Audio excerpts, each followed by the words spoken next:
Bien, donc avec Hervé Lemoine, j'ai le plaisir de vous souhaiter la bienvenue à ces nouvelles rencontres des Gobelins qui vont poursuivre leur cycle sur les arts décoratifs de la table. Et aujourd'hui, nous sommes heureux d'accueillir et honorés d'accueillir dans un format un peu particulier, vous en rendrez peut-être compte en visionnant cette conférence. Du fait de la situation sanitaire que connaît notre pays, nous sommes très heureux d'accueillir Christophe Lavelle, chercheur au CNRS, au Muséum d'Histoire Naturelle à Paris. Christophe Lavelle, vous êtes biophysicien de formation, mais vos recherches à l'INSERM, au CNRS et au Muséum d'Histoire Naturelle vous ont permis de faire dialoguer les sciences dites dures avec les sciences humaines.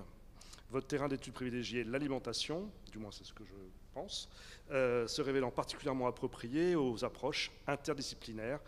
Et c'est ainsi que vous avez récemment, et c'est aussi l'objet de la conférence aujourd'hui, de la communication aujourd'hui, c'est ainsi que vous avez récemment dirigé avec Marie Merlin l'exposition « Je mange, donc je suis », présentée au Musée de l'Homme jusqu'en août dernier, et qui désormais voyage, pour ne pas dire itinéraire, en France.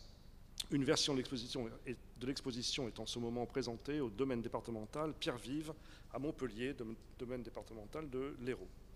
Votre communication, et donc cette conférence aujourd'hui, traitera de la conception de cette exposition et des questionnements qu'elle suscite et qu'elle a même stimulés. C'est un véritable voyage au cœur de l'assiette où se mêlent les arts de la table, qui va nous préoccuper évidemment au premier chef, la paléontologie, les colliers d'escargot que j'avais pu noter lors de l'exposition au musée de l'Homme, et les autres ornements, les rites ancestraux et les réclames, comme on dit à l'époque, ou affiches publicitaires qui vantaient les mérites de telle ou telle marque d'électroménager pour libérer la ménagère. Je précise que vous êtes l'auteur de nombreux ouvrages, et je citerai, avant de vous donner la parole, ce précieux et enthousiasme petit dictionnaire curieux de l'alimentation qui accompagne l'exposition « Je mange, donc je suis » et qui, je pense, est disponible dans toutes les bonnes librairies dès qu'elles rouvriront. Mais en tout cas, c'est vrai que c'est un précieux petit dictionnaire, curieux. Christophe, je laisse la parole. Eh bien, merci Pierre pour cette introduction. Alors, effectivement, je vais parler de la construction de notre alimentation en sortant quand même du fil de l'exposition qui était très vaste. C'est vrai que sur le parcours qu'on avait mis en place avec Marie, on abordait beaucoup de sujets qui avaient trait aux sciences humaines comme aux sciences dures, comme tu l'as dit, aux sciences de la matière, on va dire. Allez. Et là, j'ai choisi un fil conducteur qui est centré sur la notion vraiment de cuisine, pour le coup. J'ai isolé un peu le sujet cuisine et l'art culinaire pour essayer de voir un peu comment se construit finalement, je dirais comment se construit un repas, alors ou plutôt un plat. On ne va pas aller jusqu'au repas, on n'aura pas le temps, c'est encore plus compliqué qu'un plat. Mais on va parler de ce qui fait notre alimentation, donc de ce qui fait notre cuisine, d'où effectivement le titre « Je mange donc je suis » qui était le clin d'œil à Descartes, dont on a le crâne dans les collections permanentes, dans le parcours permanent du Musée de l'Homme. Et ce qui n'est pas rien quand même, c'est un des 5 crânes de Descartes. Et on va parler de matière et manière culinaire, c'est-à-dire vraiment ce qui fait la frontière, ce qui fait la particularité de la cuisine entre la nature, donc la matière qu'on va utiliser, et puis la culture, et donc identifier à la manière que l'on va mettre en œuvre pour justement transformer ces ingrédients qui sont à notre disposition. Donc c'est vraiment, je pense que la cuisine est un sujet assez précieux pour ça, qui permet justement de faire cette connexion et cette, comment dirais-je, de montrer cette synergie entre des aspects très matériels de l'alimentation et des aspects très culturels. Il s'agit d'art, puisqu'il s'agit de cuisine, il s'agit de technique aussi évidemment. Et j'aime bien démarrer toujours par le même hommage parce que finalement c'est incontournable. J'ai essayé d'y échapper mais j'y arrive pas. On est obligé de démarrer par Brillat-Savarin quand on veut parler de gastronomie, puisque c'est quand même lui qui a eu la primeur sur la définition du terme. Gastronomie, connaissance raisonnée de tout ce qui a rapport à l'homme en tant qu'il se nourrit, l'homme avec un grand H, c'est-à-dire l'humain. Et puis il a eu cette intelligence, Brillat-Savarin, de détailler un peu son propos et de nous préciser ce qu'il entendait par connaissance et nous préciser aussi les buts. Alors on voit que le but c'est de veiller à la conservation des hommes au moyen de la meilleure nourriture possible Et pour ça, on va faire appel à un certain nombre de connaissances. Alors là, il cite pour le coup quand même les sciences de la matière, hein, l'histoire naturelle qui est la biologie d'aujourd'hui, par la classification qu'elle fait des substances alimentaires, la physique par l'examen de leur composition et de leur qualité, et la chimie par les diverses analyses et décompositions qu'elle leur fait subir. Donc ça, on a un peu la trilogie des sciences donc de la matière, physique, chimie, biologie. Et il ajoute à la cuisine par l'art d'apprêter les mets et de les rendre agréables au goût. Donc je dirais que tout est là-dedans. Alors bien sûr, il faudrait compléter et poursuivre un peu à l'après-Vert. Et on pourrait dire que la gastronomie, c'est aussi de la psychologie, de la physiologie, de la médecine, de la microbiologie, de l'ethnologie, de l'anthropologie, de la philosophie. On rajoute toutes les disciplines en fait, de la connaissance assez facilement. Ce qui fait aussi un des grands attraits, encore une fois, de ce sujet, c'est que tous les champs de la connaissance ont quelque chose à raconter sur la cuisine. Et si on veut isoler plus particulièrement, on voit que dans ce propos de Brillat-Savarin, il y a un peu 3 mots-clés, on va dire, sur lesquels on va s'apesantir un peu plus, que cette histoire de conservation des hommes. Donc là, on est sur les aspects santé, c'est-à-dire que la meilleure nourriture possible pour notre corps, notre bien-être, notre bonne santé. N'oublions pas le goût, évidemment, et là c'est pour l'aspect plaisir, incontournable aussi de l'alimentation. Et cette notion d'art, qu'il ne faut pas oublier, sur lesquelles il insiste. La cuisine, c'est un art qui repose bien sûr sur des connaissances scientifiques, mais il y a cette notion artistique qui est incontournable de l'acte de transformation des aliments. Il parle d'art d'apprêter les mets, c'est aussi un mot qu'on va garder en tête, c'est cette idée que dans la cuisine, il y a forcément une transformation. Ce qui fait souvent dire que les chimistes qui s'intéressent à la cuisine sont un peu des alchimistes aussi. On est vraiment à la frontière entre la connaissance de la matière et la transformation de la matière qui est au cœur de la cuisine.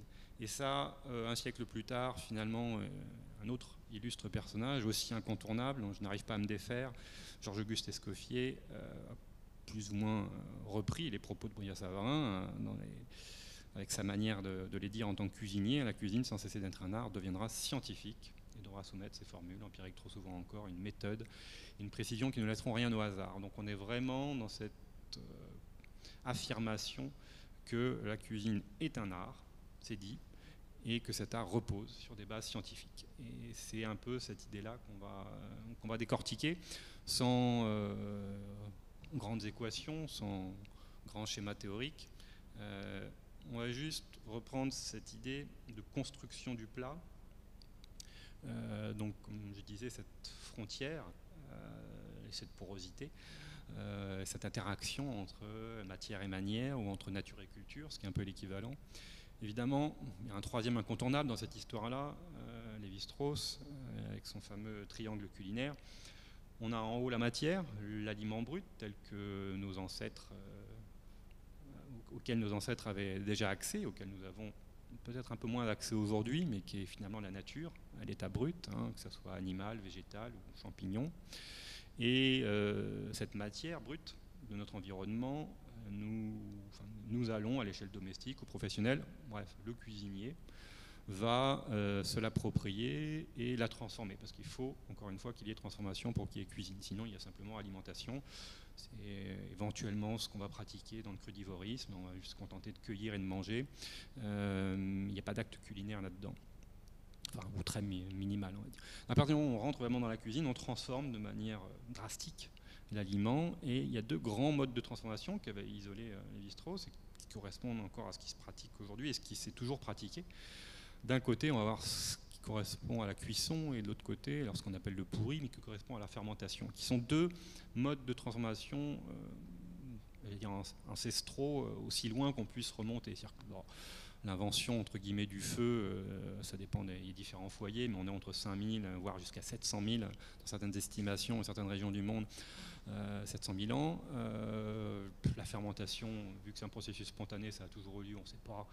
C'est très difficile de dire quels sont les premiers hommes à avoir fermenté, mais en tout cas toutes les sociétés à l'heure actuelle sont capables, et on montre, quand on décortique un peu l'histoire, qu'elles ont des techniques de fermentation. Donc on est vraiment sur les 2 modes de transformation universels de l'aliment et donc du cuisinier. J'applique une chaleur pour cuire, je transforme l'aliment, je change le goût, je le rends plus ou moins digeste, si possible plus digeste. C'est quand même ça qui fait le succès de la cuisson. Et pareil pour la fermentation, qui est une sorte, dans l'imaginaire des gens, une sorte de cuisson très longue, mais il n'y a pas de température, il n'y a pas d'apport de chaleur, il y a juste effectivement cette transformation sur laquelle on va revenir, et qui elle aussi peut améliorer les propriétés nutritionnelles de l'aliment, bien sûr changer le goût, améliorer la conservation, comme la cuisson. Donc on a deux techniques qui vont avoir des objectifs finalement assez communs, mais qui sont très différentes dans leur mise en œuvre.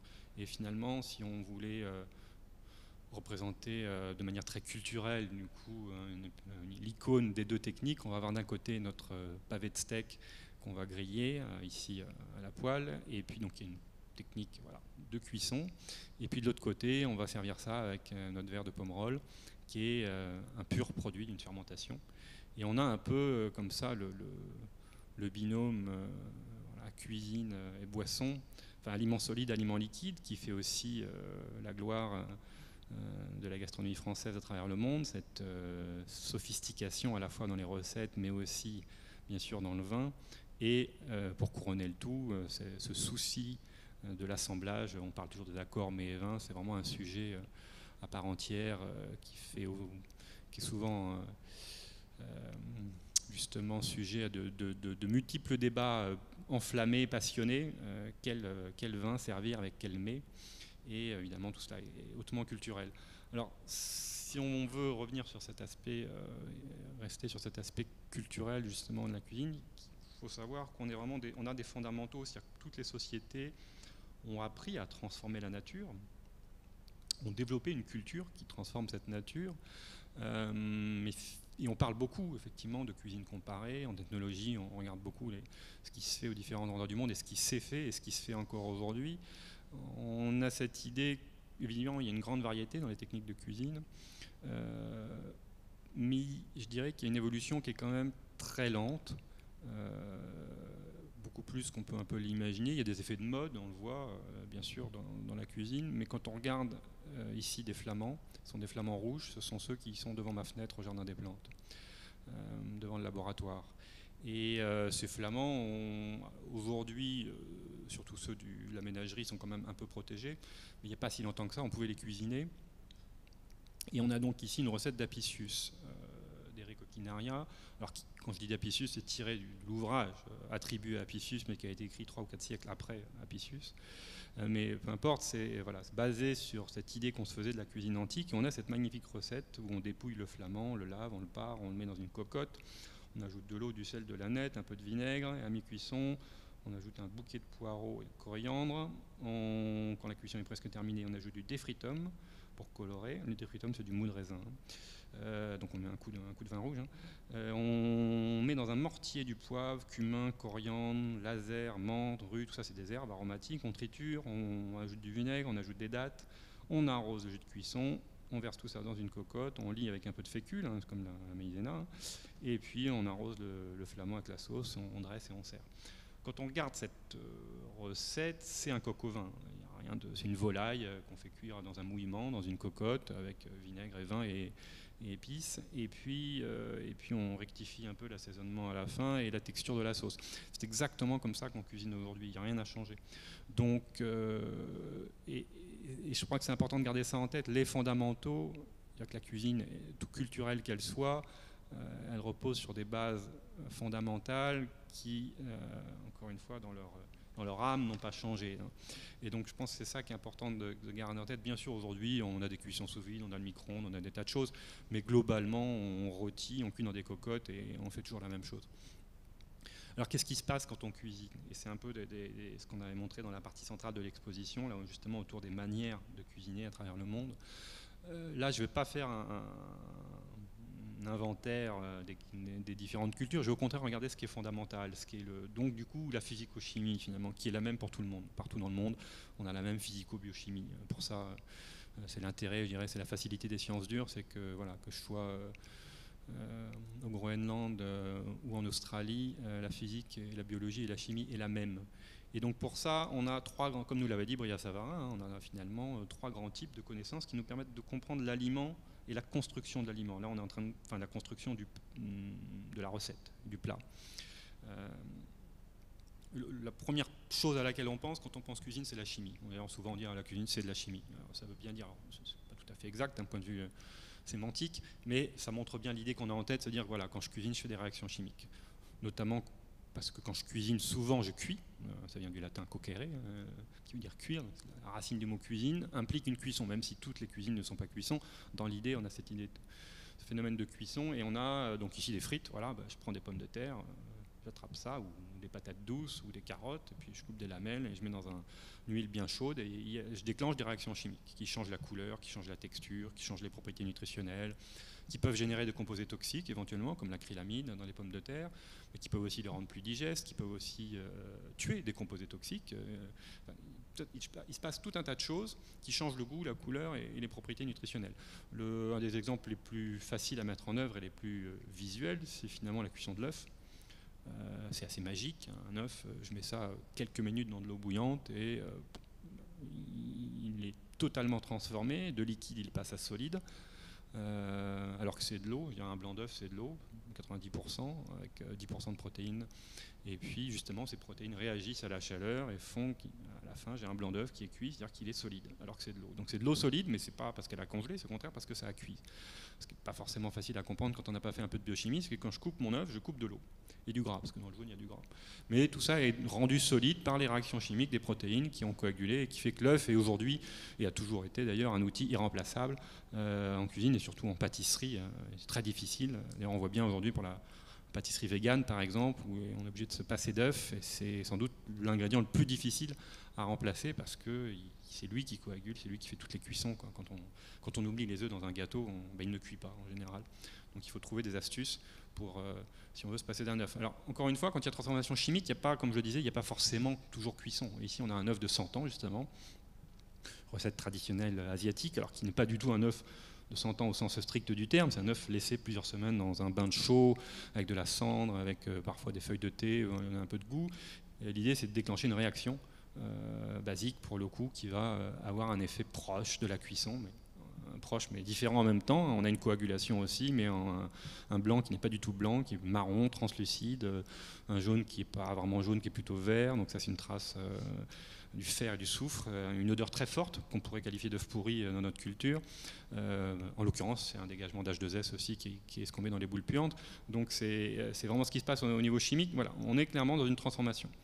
Maintenant, on peut cuisiner en ne faisant appel qu'à de la physique. Quand je fais une mousse au chocolat, quand je fais une mayonnaise, qui sont des grandes recettes, encore une fois, de notre répertoire traditionnel culinaire français, la sauce mayonnaise et la mousse au chocolat, on a des actes culinaires qui ne reposent que sur des mélanges d'ingrédients. Je fouette un blanc, je fais fondre le chocolat, je les mélange, je mets au frais, j'ai une mousse au chocolat. Je prends un jaune d'œuf, un peu de vinaigre, un peu de sel, un peu de poivre, j'ajoute de l'huile petit à petit en fouettant. Je ne fais qu'associer des ingrédients qui n'étaient pas associés au départ, et je crée ainsi un plat. En tout cas ici, un accompagnement, une sauce. Donc on a beaucoup de physique, il faut la comprendre cette physique. Si, comme le disait Escoffier, je veux vraiment maîtriser mon art, il faut que je comprenne la science qu'il y a derrière. Et puis la troisième transformation, qui est la transformation biologique, qui est à ça de particulier, comme je le disais et comme on le montrait dans le triangle de Lévi-Strauss, qu'en fait, elle se met en œuvre toute seule. Si je prends l'exemple en bas, on a une pomme. Si je laisse une pomme sans rien faire à cette pomme, une fois qu'elle est cueillie, elle pourrit spontanément. Alors, elle n'est pas forcément... Bon, elle est quasiment toujours consommable, mais pas forcément bon de goût. Elle peut devenir un peu toxique suivant les champignons qui s'installent dessus. Donc il est évident que la fermentation a ceci de particulier que ça demande quand même une domestication. Et l'homme a appris à domestiquer les animaux pour faire de l'élevage, de l'agriculture, enfin les végétaux pour faire de l'agriculture, et aussi les micro-organismes pour faire de la fermentation. Et aujourd'hui, on maîtrise effectivement cette manière de faire, que ce soit des charcuteries, que ce soit des fromages, ou, donc un exemple de fromage en haut, ou cette pomme qui n'est pas n'importe quelle pomme pourrie, c'est une pomme qui constitue un des desserts signature, en l'occurrence du restaurant Mugaritz à San Sebastián, dans le Pays Basque espagnol, restaurant du chef Andoni Luis Aduriz, et qui a justement mis au point une recette de pomme pourrie. Mais c'est une recette parce qu'il y a une très grande maîtrise, évidemment. C'est une pomme qui est servie telle quelle au client et qui est en fait ensemencée avec du Botrytis cinerea, qui est la pourriture noble des fameuses vendanges tardives, que ce soit Tokay ou Sauternes autres Vouvray. Donc on a toute la complexité aromatique de la pourriture noble qui s'installe sur un grain de raisin, mais concentrée dans une pomme, donc avec une transformation des tissus, du goût, le sucre qui est capté en partie. Donc on a une vraie recette qui repose sur l'action, alors plus ou moins spontanée, de micro-organismes. Et tout ça, on est dans la construction physico-biochimique du plat, cette transformation des ingrédients. Et évidemment, au-delà de cette science, et une fois de plus, pour terminer le propos de Brillat-Savarin, on a vu qu'au-delà de la physique, de la chimie, de la biologie, il y a l'art. Et donc on parle beaucoup d'art culinaire. Et pour ça, il est difficile d'échapper à un autre illustre personnage, prédécesseur d'Escoffier, Marie-Antoine, dit Antonin Carême, évidemment, cuisinier de Talleyrand et donc de Napoléon indirectement. Et on a Carême, qui en l'occurrence est dont on a la sépulture dans le cimetière de Montmartre, et qui a ce titre particulier, mais pour ça il faudrait ouvrir la tombe pour s'en rendre compte qu'il manque le crâne, puisque le crâne est dans les collections permanentes, comme le crâne de Descartes. Nous en avons dans les 18 000 crânes des collections du Musée de l'Homme, il y a quelques crânes qui viennent de collections de phrénologie et qui sont donc correspondent à des personnages identifiés. Et donc parmi ces illustres personnages, nous avons Carême, qui faisait partie de la collection du Moutier, et qui lui, alors pour le coup, a été pour la première fois exposé justement lors de cette exposition Je mange donc je suis, puisque jusqu'à présent il n'avait pas quitté les sous-sols du Musée de l'Homme, et il y est retourné. Il ne va pas il n'y a pas d'itinérance sur cette pièce un peu particulière. Donc voilà, Carême, qui est un peu avec Escoffier, considéré comme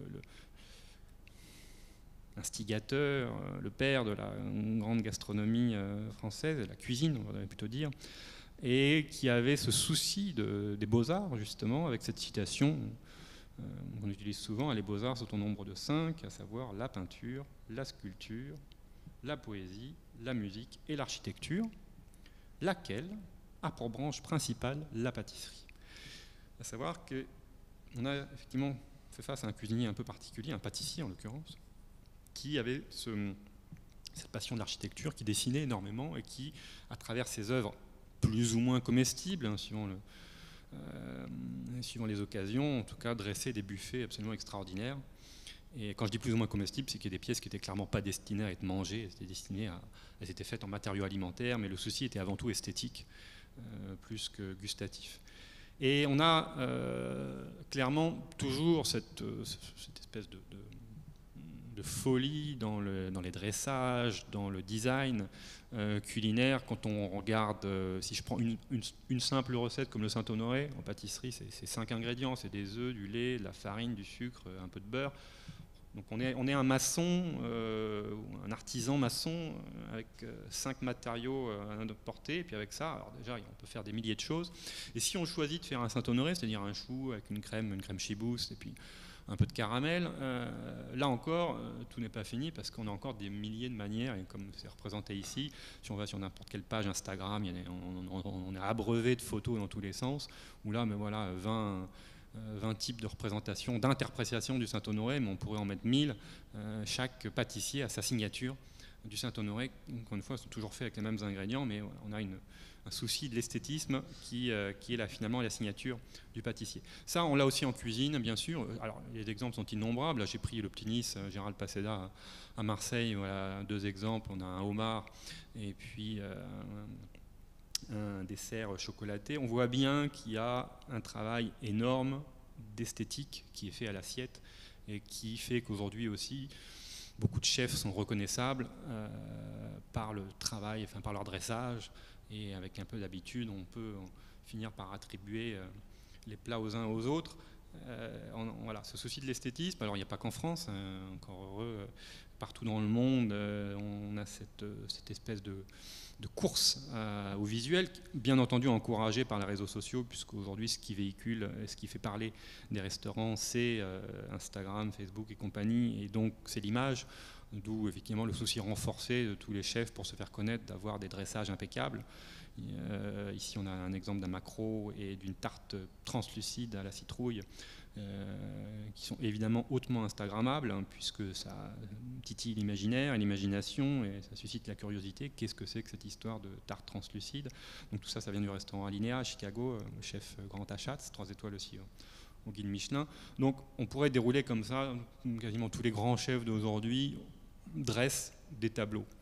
Le même jeu a lieu finalement sur des recettes traditionnelles, fondamentales. Si je prends un peu 2 piliers du répertoire gastronomique français que sont le cassoulet et l'omelette aux champignons, des plats de bistrot, évidemment si je veux les réinterpréter dans un restaurant qui se veut chic et de grand standing, je vais beaucoup travailler sur le dressage. Donc à gauche vous avez la proposition de Funky Gourmet qui, comme son nom l'indique, est à la fois funky et gourmet, qui est un restaurant Nikos Roussos et Georgiana Iliadaki à Athènes, qui sont aussi étoilés au guide Michelin et qui se sont inspirés de la cuisine française pour proposer cette version du cassoulet qui est évidemment très très réinterprétée avec les ingrédients du cassoulet. Il n'y a pas de tricherie là-dessus, à peu de choses près.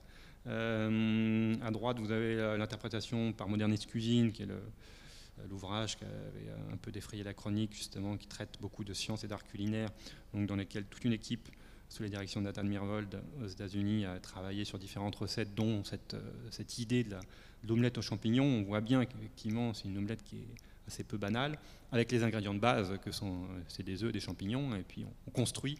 Il y a vraiment cette notion de construction dans les textures, construction du goût.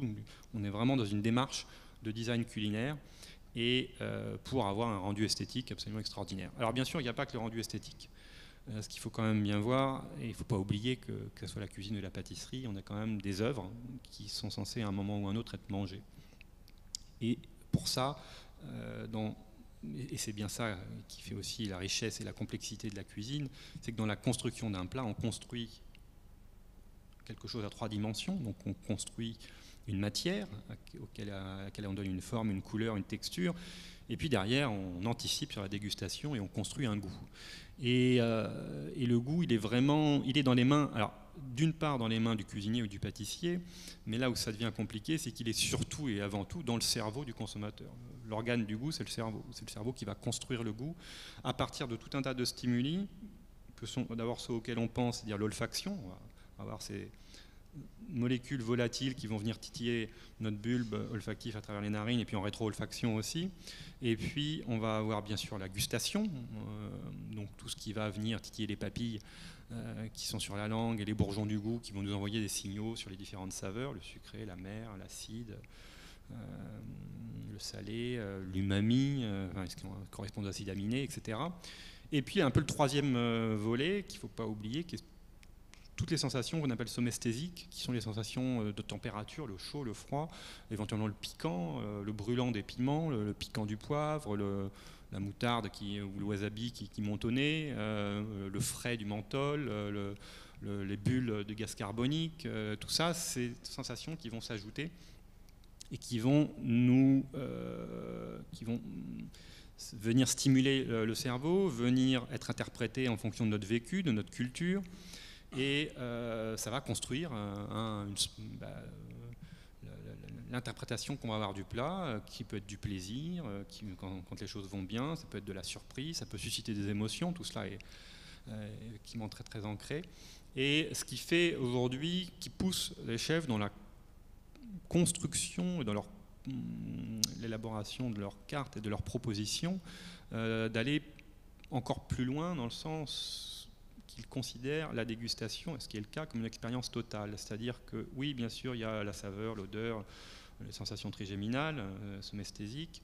On a vu que le visuel était extrêmement important, mais il y a aussi l'auditif. Il ne faut pas oublier, un fond sonore peut changer la dégustation, et ça c'est montré par les neurophysiologistes.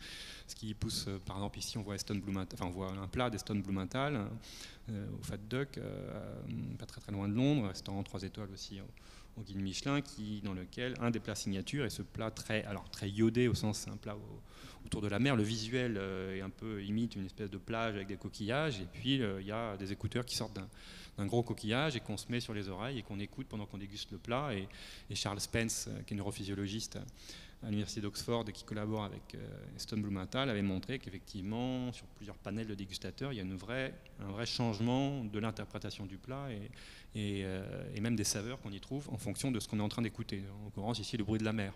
Donc, et ça peut aller plus loin, et de plus en plus de chefs, comme ici Ultraviolet à Shanghai par Paul Perret, mais il y en a d'autres, comme ça un peu dans le monde, où l'expérience est c'est-à-dire toute la scénographie, c'est vraiment un son et lumière qui accompagne tout le menu et dans lequel absolument tout est pris en charge, toutes les sensations du client sont sollicitées et ça participe à l'expérience globale de dégustation.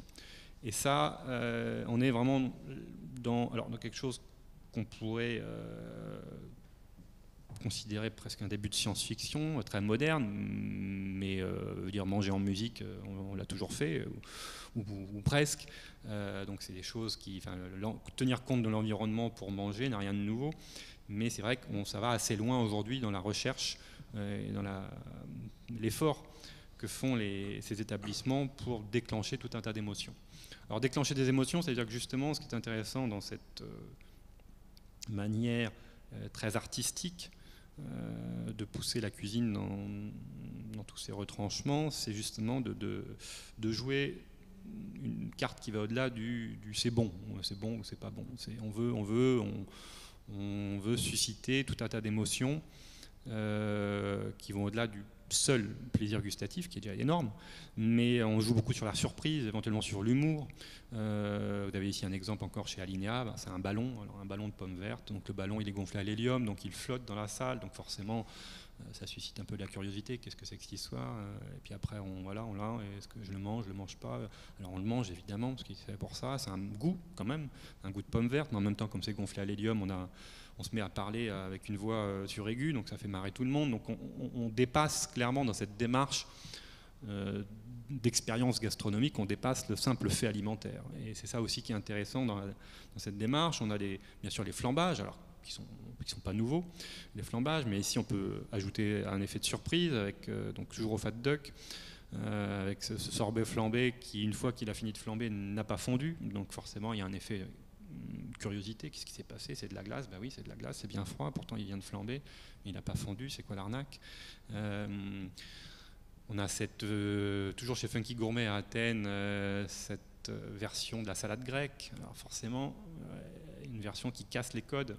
C'est de la neige. Et physiquement, c'est vraiment de la neige. C'est-à-dire que c'est de l'eau congelée en microcristaux, donc ça a vraiment la texture de la neige. Et puis quand on met cette neige en bouche, c'est très frais. Et en même temps, on y retrouve absolument tous les arômes de la salade grecque. On est vraiment à Athènes. On ne peut pas être plus à Athènes que ça. Clairement, c'est une démarche de construction, une démarche artistique, à la fois technique. Encore faut-il avoir la bonne idée et la bonne manière de s'y prendre pour susciter justement les bonnes émotions et faire un plat qui a du goût, bien sûr, et qui reste en mémoire. Donc tout ça, c'est des exemples qu'on avait aussi mis dans l'expo, enfin pas forcément tous, mais beaucoup d'exemples autour de l'art culinaire étaient présentés dans l'exposition pour montrer jusqu'où pouvait aller la recherche aujourd'hui autour de la construction d'un plat. Et un exemple encore d'humour, là, Denis Martin, un chef qui est assez joueur, à Vevey en Suisse, qui est un plat qui fait intervenir aussi le service, la salle. On a un plat qui s'appelle rien, avec une assiette dans laquelle il n'y a rien, une cuillère rien, un pot avec rien, et le serveur qui verse rien dans rien. Évidemment, ça fait très gimmick, ça fait art moderne dans le mauvais sens du terme, mais évidemment, derrière tout ça, il y a une provocation, il y a une idée, et puis quand on va goûter, parce qu'on goûte, effectivement, là, il y a un goût extraordinaire, souvent de tomate, parce qu'il utilise la tomate, donc il fait une extraction, une distillation de tomates fraîches, avec un peu de gélatine, et puis avec une cuillère trempée dans l'azote liquide, il vient rapidement tremper la cuillère dans sa gelée, et le froid de l'azote et le froid de la cuillère fait qu'il y a une mince couche de gelée très chargée de composés, enfin très riche en composés aromatiques, mais translucides, parce que la gélatine est translucide, qui se dépose à la surface de la cuillère. Donc on ne voit rien, mais quand on met en bouche, comme la gélatine fond à moins de 34 degrés, on a tous les arômes qui fondent. Donc on a une expérience de dégustation, mais qui dépasse la même expérience qu'on aurait, je dirais, si on nous faisait goûter en nous expliquant, on dirait tiens, regarde, je t'ai fait une gelée de tomates, goûte, ah oui, effectivement, c'est bon. Là, il y a toute une mise en scène qui participe. Cette mise en scène, on va la retrouver dans la vaisselle, qui est un sujet, je sais, qui est cher aussi à la manufacture des Gobelins, tout ce qui est mobilier, mais aussi ce qui est vaisselle. On avait exposé un certain nombre de pièces qu'on avait été chercher à l'Élysée, en l'occurrence, qui venaient de la manufacture de Sèvres, qui étaient des assiettes qui reproduisaient le service aux oiseaux issu de l'histoire naturelle de Buffon. Mais au-delà de ces belles assiettes, on a voilà, toute cette idée du contenant qui est important en cuisine. Ici, un exemple chez Mr. et Mrs. Bone, qui est l'autre restaurant de Paul Perret à Shanghai, avec Ultraviolet, donc où on a voilà, un pot façon le parfait, hein, comme on a dans nos cuisines, et puis on a clairement une manière un peu originale, hein, de présenter la gambasse ici. Puis en ouvrant le pot, on a toutes les effluves de mandarines et d'oranges qui sortent, et puis on peut comme ça, alors il y a beaucoup de jeux qui est fait autour de ça. Ici c'est à Chicago aussi, un restaurant de Richie Farina, Moto, où les riz de veau et les Saint-Jacques, je ne me souviens plus exactement, sont servis sur un morceau de bois, d'érable en l'occurrence, servi avec une sauce à l'érable. Donc on casse les codes de l'assiette, on sert sur un morceau de bois. On peut bien sûr jouer aussi beaucoup sur le visuel, sur les effluves, ici évidemment de vapeur produite par gaz carbonique, avec le plat qui est au milieu et toutes ces vapeurs qui dégagent une odeur. Alors ça va très loin et on peut jouer la carte de la provocation et de l'humour avec, alors là j'ai pas mis la référence parce que je ne la connais pas, mais c'est un cassoulet servi dans une gamelle de chien. Évidemment, alors ce genre d'exemple, vous en trouvez des paquets, il y a même des sites entièrement dédiés au dressage les plus tordus et des pages Instagram entières avec des plats qui sont servis dans des chaussures, etc. Il y a vraiment un jeu autour de ça, bien sûr, qui dépasse, là pour le coup, qui est assez récent. Je ne pense pas qu'effectivement on avait ce genre d'humour. Servir dans des chaussures, je ne sais pas si ça se faisait au Moyen-Âge, encore faudrait-il le regarder. Peut-être, oui. Servir de champagne, oui, voilà. Ça peut aller aussi en termes de manière de casser les codes. Si on revient sur Alinea, justement, qui était un des premiers restaurants à s'affranchir justement de l'assiette, pour le coup. C'est un peu la démarche extrême. On dit, plutôt que de choisir une vaisselle qui fasse un peu parler d'elle et qui passe bien sur Instagram, on va se débarrasser de la vaisselle, en fait. Et puis on va mettre un film plastique sur la table et puis on va dresser le dessert à même la table, un dessert à partager bien sûr. On casse complètement les codes du service avec ça, c'est-à-dire que le dessert, et en même temps il y a un côté spectaculaire qui est très instagrammable avec les vidéos qui circulent partout sur YouTube. Regardez, j'ai été manger chez Alinea et pof, il y a une vidéo de très mauvaise qualité, mais peu importe, qui montre tout ce qui se passe au niveau du dressage de ce dessert.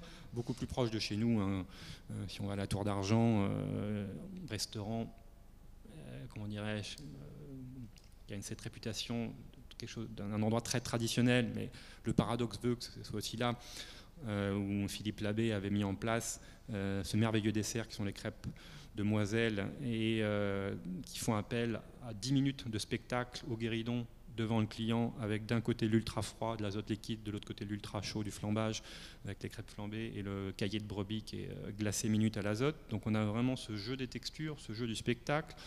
On est vraiment au théâtre, on est au restaurant mais on est au théâtre, et ça il faut voir qu'aujourd'hui on a bien entendu beaucoup ce souci du spectacle dans ces grands restaurants et qui fait partie aussi de ce foisonnement autour de la cuisine. J'en ai fini sur ces aspects-là. En guise de conclusion et de réflexion pour prolonger un peu ce que je viens de raconter sur la manière de construire aujourd'hui les plats de manière artistique. On a cette incitation par Brillat-Savarin, je reviens aux fondamentaux, je dis je ne m'en sortirai pas. La découverte d'un mets nouveau fait plus pour le genre humain que la découverte d'une étoile, et je n'ai rien contre mes collègues astrophysiciens, mais voilà, on a clairement quelque chose de très organique dans cette demande de Brillat-Savarin. Effectivement, il faut que la cuisine évolue, il faut inventer, il faut susciter des découvertes qui à même de susciter des émotions, justement. Quel type d'émotion? Carême nous l'avait dit, hein, la bonne chair et le bon vin réjouissent le cœur du gastronome. On est là avant tout pour le plaisir. Alors bien sûr, comme l'avait dit aussi Brillat-Savarin, on est là pour la conservation. Donc, il faut bien se nourrir pour vivre, mais il faudrait aussi vivre pour se nourrir, si on voulait retourner la chose, et donc avoir cet aspect très réjouissant de la cuisine.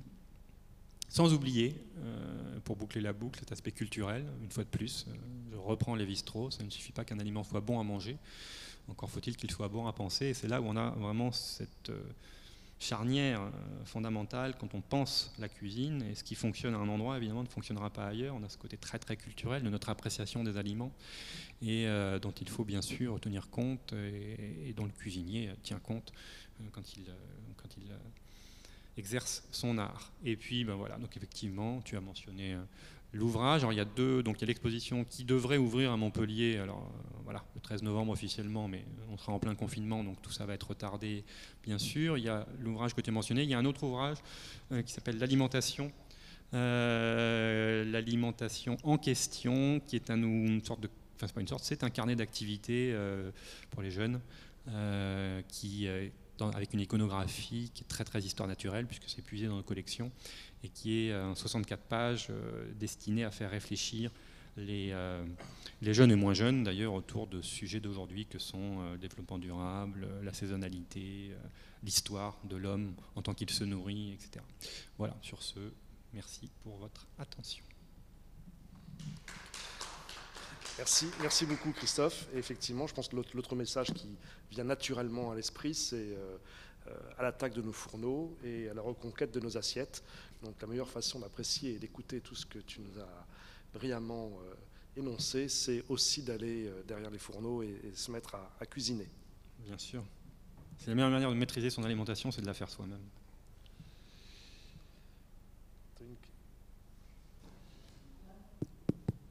Oui. Moi, j'avais une petite question. Vous avez bien montré cette évolution du plat à travers le temps. Alors c'est une question, mais pas une affirmation, mais presque. Mais c'est aussi une évolution de la perception du corps.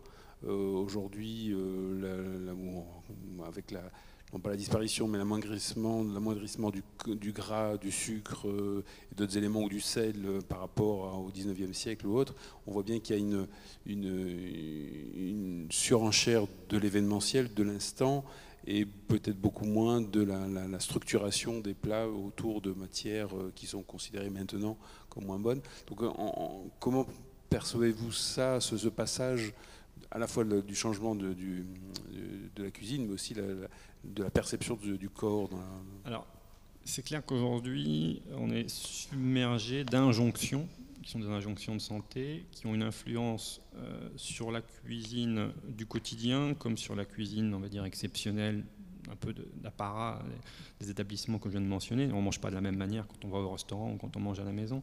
La question du gras et du sucre est intéressante parce qu'en fait, le gras et le sucre ne sont pas du tout moins présents aujourd'hui qu'ils l'étaient avant. Ils sont même sans doute plus présents parce qu'ils sont plus faciles d'accès, encore beaucoup plus qu'avant, ce qui justement génère en grande partie l'épidémie d'obésité et autres diabètes et autres pathologies qu'on voit actuellement. Je dirais que la grande différence, c'est qu'aujourd'hui, cette alimentation grasse, salée, sucrée est en fait plus pernicieuse qu'avant puisqu'elle est un peu cachée. Toutes les populations qui sont soumises à ces pathologies sont souvent aussi un facteur social, malheureusement, éducatif et aussi matériel, qui fait que beaucoup de gens justement mangent très gras, très sucré, très salé, mais en fait finalement sans en profiter, sans s'en rendre compte. À comparer à une époque où on mangeait du gras pour le gras, où on mangeait du sucre pour le sucre. Il y avait un côté d'abondance, mais on le voyait. C'est-à-dire qu'effectivement, dans la manière de construire les plats, l'industrie agroalimentaire n'était pas encore passée par là, et on cuisinait du gras, on cuisinait du sucre, et moi je dirais qu'on savait ce qu'on mangeait, dans le sens que si il n'y avait pas de tromperie sur le fait de manger gras et sucré, et je dirais de manière sans doute pas quotidienne, parce qu'on sait bien aussi qu'encore une fois, le gras et le sucre n'étaient pas aussi accessibles que maintenant. Et c'est un peu ça ce qui est pernicieux dans l'alimentation de masse aujourd'hui, c'est que finalement, tous ces troubles pathologiques qui sont dus à cette alimentation déséquilibrée, c'est un peu la double peine, parce que non seulement on subit, le consommateur qui ne fait pas attention ou qui n'a pas la culture subit cette malbouffe, mais en plus, il n'y a même plus le plaisir qui va avec. C'est pour ça qu'aujourd'hui, on se retrouve dans des discours, et du coup, on est obligé de passer à un discours extrémiste que je combats, de se dire, effectivement, on a des injonctions du type, il ne faut pas manger de gras, il ne faut pas manger de sucre, il faut...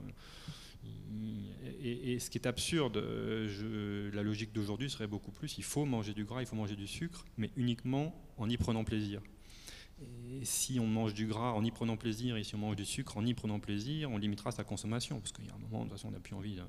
Si on se contente du sucre que l'on ajoute dans ses aliments parce qu'on aime faire de la pâtisserie et qu'on mange des Saint-Honoré, si c'est ça le sucre qu'on mange et pas celui qui est planqué dans les plats préparés, on aura beaucoup moins de soucis de santé. Donc je pense qu'il y a aussi c'est aussi dans ce sens-là qu'il faut se réapproprier la cuisine pour justement se réapproprier l'usage raisonné, mais bien présent du gras, du sucre et de l'assaisonnement dans sa juste mesure. Et c'est vraiment ça qui est une des clés du bien manger, justement, c'est de surtout garder ce gras et ce sucre, mais en le cuisinant. Merci, non, moi j'avais tout, je sais tout. Merci beaucoup, et puis à la prochaine fois. Merci. Merci beaucoup, Christophe.